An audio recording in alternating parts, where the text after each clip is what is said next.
After 2 years, the Rocky franchise reviews have returned with Rocky 5. Let's do this.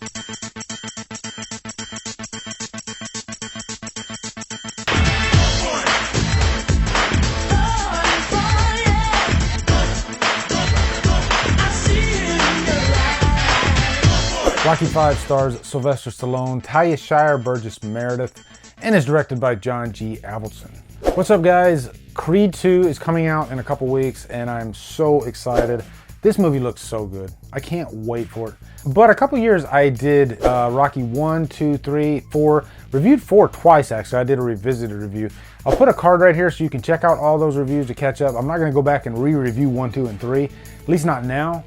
But I wanted to finish off the series with only 2 movies left, so I figured I'd do Rocky 5 and Rocky Balboa before Creed 2. And I just watched Rocky 5 this morning again because it's just one of the movies that I don't watch that often. I watch the rest of the series constantly. And let me just say, before I get into this, I love the entire franchise. It's one of the few franchises that I can get something out of every movie.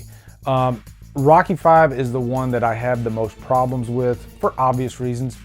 But there is some good stuff in there. Oh, and by the way, I almost forgot. Woody Bowen, who happens to design all my shirts, does a phenomenal job, by the way. He's got his own Instagram account. I'll put it right here. I asked him to do a Drumdums Rocky t-shirt because Rocky is just a huge part of my life. I grew up loving the series. It's one of my favorite franchises. And so, you know, he designs such great t-shirts. I thought, hey, why not have him do this? And then he came up with the idea because me and Cody Leach were such good friends. We're kind of like the yin to each other's yang. And so why not do a Cody Leach Ivan Drago t-shirt? You know, so this will be kind of our Creed 2 t-shirts. So what you see on the screen right here is going to be the Rocky version, Drumdums, and then the Drago version, Cody Leach. You can get the Cody Leach shirt at his store. And I'll put a link in the info box to his store. And then I'll put a link in the info box to my store where you can get the Rocky version, the Rocky Drumdums and the Drago Cody Leach. So anyway, wanted to get that out, back to the review. So looking forward to getting into this with you guys. First off, a quick plot synopsis.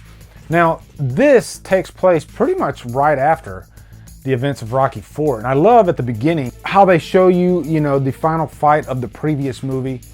And really what they focused on in this one was Rocky, you know, getting battle damage, getting his ass kicked by Ivan Drago. You know, pretty much this whole montage is of Drago beating Rocky to a pulp. And then just in that last little segment, Rocky finally comes back and then he wins. And the reason they did that is because it is one of the big plot points of this movie. Rocky is not what he used to be. Rocky is older now. And because of the damage that he took from Ivan Drago, he's in a situation where he can't really fight anymore. You know, he has brain damage. And to make matters even worse, he loses everything because of an accounting mistake that involves a power of attorney. And that is one of my big problems with this movie. And we're going to get into all that. We'll get into the cons. But anyway, staying with the plot synopsis, then, you know, Rocky goes back to his hometown, trying to just pick up the pieces of his life, trying to figure out, where do I go from here? And I got to imagine it's a pretty scary thing to go through because, you know, I was in the military for over 20 years. And when you're so used to doing a certain thing for your whole life, and then all of a sudden that part of you is over, and then you have to do something else. I can relate to that, and that's what Rocky's going through. And then he's got to ask himself, what kind of skills do I have? You know, really the only thing he can do is train boxers, which is what he does. He goes back and works at Mighty Mick's gym. But he is approached by Tommy Gunn, a young apprentice, and Tommy Gunn is looking for a manager. You know, I like to help you out, but I really don't know nothing about no manager. Man, all I'm asking for is a chance. Man, if I screw up or do something you don't like, man, you don't have to throw me out. Hell, I'll leave. What have you got to lose? Me? Nothing. I ain't got nothing. It's what you got to lose. I got nothing to lose. And so Rocky chooses to manage him, but he's also dealing with this issue of his child. He starts putting everything else in front of his own family. And that's a big part of this movie, actually. You know, there's that scene with Adrian in the street with Rocky. You know, I think that's Adrian's big purpose in these movies. At least the movies that she was alive. You know, she is kind of that center. She guides Rocky back to the right choices, because a lot of times he tends to veer off. He tends to be influenced by things. And Adrian's always there to guide him back and say, hey, you're putting everything else in front of your family. You're losing your family. All those beatings you took in the ring, I took them with you. I know how you feel. I know when somebody like Tommy comes along, you feel alive. But he's not you. He doesn't have your heart. He needs you. I know Tommy makes you feel great. He makes you feel like you're winning again. But you're losing us. Rocky, you're losing your family. And that is one of my favorite scenes of the movie, actually. You know, it gets back to the heart of what Rocky is all about. Now, there are some good things in Rocky V.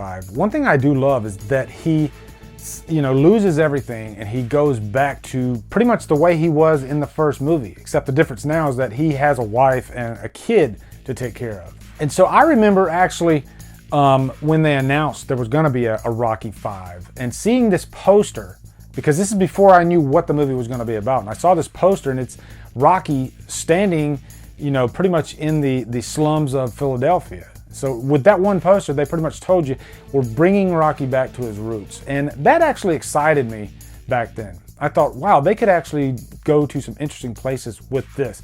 This could be more of a character-based movie as opposed to what they did in 3 and 4, because 3 and 4 started venturing into action territory, especially 4, even though I love 4 immensely. And also, after a fighter like Ivan Drago, where do you go from there? I mean, you've pretty much fought a mountain at this point. So how do you top Drago? That's another issue that they dealt with in the franchise. You know, it's like every opponent was bigger than the previous opponent in more ways than one. So this was more about Rocky fighting retirement, fighting himself, his inner demons. And, you know, and then on top of that, he's having to deal with this apprentice who, let's face it, is really immature and really influenced by everything around him, including Rocky. And, you know, he goes down the right path at the beginning of the movie. But then as soon as Duke comes into the picture, teacher against student, old lion against young lion. And it's the only way you ever gonna get peace of mind, because believe me when I tell you, that press is gonna hound you with that man's legend for as long as you dare to wear boxing gloves. You gotta get him into that ring, Tommy Gunn. This is a character that is, let's face it, this is the Don King of the movie. And I think it's fitting because at this time in the boxing world, Don King was just a major player. And so it's almost irresistible to put a character like that in this movie. And so he comes into this and he wants Rocky to get back in the ring. You know, all he sees is dollar signs. And when he can't get Rocky, then eventually he goes for the apprentice. And he comes up with this great idea. What if I put Rocky and the apprentice against each other?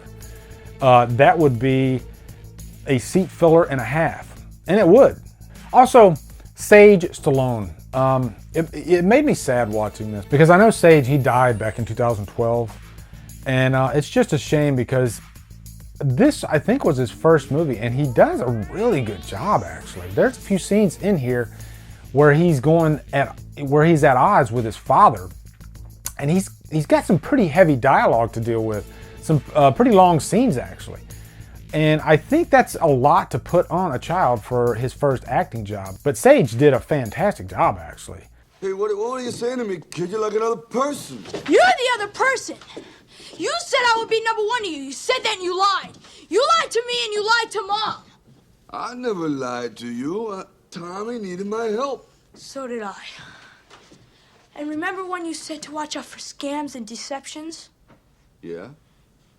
You're the one that should have watched out. And I think he is one of the shining moments in this movie. I think if they would have had just a really generic kid actor in this movie, then it would have made Rocky V horrible. And that's something I don't hear people bring up that much. What if they had a shitty child actor in this movie? As bad as it is, this could have been unwatchable. Because Rocky Jr. takes up a big portion of this movie, actually. And luckily, Sage Stallone is a great actor. I'll go ahead and say it. He does a great job in this movie. And there's a few moments too where I felt myself tearing up. You know, when Rocky finally comes back around and gets his senses and, you know, starts putting his son first and, you know, trying to win his son's love back. You know, I can relate to that, you know, as a father myself. So a lot of those core values that you like in a Rocky movie are here in Rocky 5. There are those moments. And of course I have to mention that scene too where Burgess Meredith comes back. He is, you know, in a flashback sequence where Rocky, he goes to Mighty Mick's gym and, you know, he picks up the glove and then he has just this memory of Mickey giving him the necklace. And it's got to be like an angel on your shoulder, see? And if you ever get hurt and you feel that you're going down, this little angel is going to whisper in your ear. He's going to say, "Get up, you son of a bitch!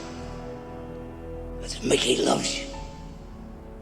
And that is a beautiful scene, actually. You know, it's one of the better scenes in the whole Rocky franchise. So if I have to give Rocky 5 anything, I got to give it that. Now, let's dive into the cons of this movie. I'll start out with the final fight because I remember going into this movie, I didn't know, and I don't think anybody knew the first time they saw this, that he was going to be fighting in the street at the end. Everybody thought that he was going to be getting in the ring. As a matter of fact, at the end, when Tommy Gunn beats Union Kane, the champion, and then Duke is telling him, "Hey, you have to get Rocky in the ring," I thought that's what was going to happen. I thought they were going to, but then you would have had to have this big training montage with Rocky, which I wouldn't have minded. And I still think they should have done it in the ring. You know, there are some exciting moments, and I won't lie. When I saw this in the theater, I was jumping for joy, especially when Rocky says, "You knocked him down, now let's see you knock me down." Huh? Merlin. Get him out of here. Get him out of here. Move out. Get off. Get him out of here. Get him out of here, Merlin. Tommy. Get off me.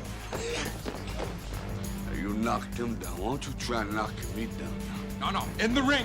You know, I had chills running down my spine. I was like, yeah, this is going to be badass. And then he fought him right there in the street.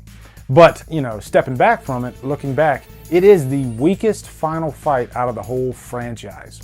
You know, it doesn't have all those tentpole moments that we see in the final fights of all the other movies, especially like Rocky 4 and Rocky 2, hell, even Rocky 3. All the final fights have these iconic moments about them, whereas this one did not have that. You know, most of it is forgettable. I mean, Rocky's even doing street fighting moves that don't really belong in the ring. And so a lot of that whole sequence really just takes you out of it. It is nice when he knocks him down. As a matter of fact, I thought there was a chance that Rocky could die in this movie. And I believe in the original script, he did die. And that moment where Mickey says, "Now get up, because Mickey loves you." He's no machine. I didn't hear no bell. Get up, you son of a bitch. Mickey loves you.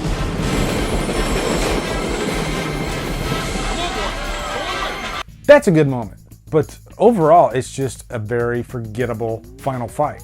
Also, another thing that I have a problem with Rocky 5 is Tommy Gunn. I'm just not the biggest fan of what Tommy Morrison brought to the character, and I'm not going to be disrespectful or anything here, because I know Tommy Morrison passed away a few years ago. And I will say there are some nice moments. I mean, as far as potential goes, because this was his first role, I don't even know if he played in any movies after this one. I mean, for a guy that's 19 years old, that's thrust into the 5th Rocky movie, can you imagine the pressure? And given that pressure, I think he did the best he could, and there are some nice moments here and there. You're so easy, all right? No, I need more work. No, you're ready. You're perfect. No, I need more work. No, This guy's killing me. No, listen. You're ready now. You're He's perfect. killing me. No, you're perfect. You understand me? Man, I feel weak. No, listen to me. I feel weak. Shut up. But overall, as a character, you know, what he brought to the screen, I guess I just didn't like the character near as much as, you know, like Apollo Creed. I mean, how do you compete with Apollo Creed? You know, Clubber Lang, Ivan Drago. It just doesn't compare. And ultimately, it's forgettable. Now, I won't say that he came off as a joke or anything. No, I think it served the story right. And I think he was a good candidate for the character. But the character itself is what I kind of have a problem with. And it's funny because looking at Rocky Jr. and how he is reacting along this movie, you know, he hates Tommy Gunn because of the separation between him and his father. And we are kind of the Rocky Jr. of this movie. We hate Tommy Gunn. We hate how Rocky is treating his family throughout this movie. And I think that's one of my biggest problems with Rocky V. I feel myself being angry with Rocky throughout this movie, and I don't want to be angry with Rocky. You know, Rocky, of course, makes mistakes throughout these movies, but never are you supposed to hate the character. And there are moments where you just like, you're mad at Rocky. You are Rocky Jr. And because of that, you want Tommy Gunn to be done with. You want him off the screen. He's like the biggest mistake of this movie. Yeah, and that's just my big problem with Tommy Gunn. Like I said though, not like disrespecting what Tommy Morrison brought to the part. He gave what the part needed. But I think Stallone learned his lesson from this movie, because if you look at the way the story was handled in Creed, which was written by Ryan Coogler, it makes a lot more sense. Because Creed was Apollo Creed's son. And Rocky Jr. was grown up. Rocky Jr. is not even really addressed in this movie, in Creed. So I think that's one of my biggest problems with Rocky V as well, is it's tonally all over the place. You know, all the other movies before Rocky V, they have kind of a build to them, an anticipation to them. Whereas Rocky V, it's like there's a lot of highs and lows to it. You know, it doesn't have like a forward motion like the other movies do. You know, there's a lot of drama in it that we're not really wanting. Like, don't get me wrong, the first Rocky movie is a straight up drama love story. I'll say that. But it's handled perfectly, and it's an origin story. Whereas this movie, this is the 5th movie in a franchise, and you have all this stuff going on. You have all these emotions that are going on. You got this ultimately unsatisfying final fight at the end. That's my biggest problem with Rocky V. It's a forgettable movie. It's a chore to get through. There are some nice moments throughout, but in the end, it's not one that I find myself wanting to throw in that often. I do love the moments where Rocky Jr. is going through school, and you know, you got Paulie training him and everything, and he's defending himself. Rocky Jr. is probably one of my favorite parts of this movie, actually. But in the end, guys, I'm gonna give Rocky V just a straight up humdrum. It's the worst of the franchise. And if I have to watch it, like when I watched it this morning, I had a decent time with it. But when will I watch this movie again? It's probably going to be a few years. Which is an interesting discussion for the Rocky franchise. Like, you could actually watch Rocky IV before Creed II. You could watch Rocky before Creed.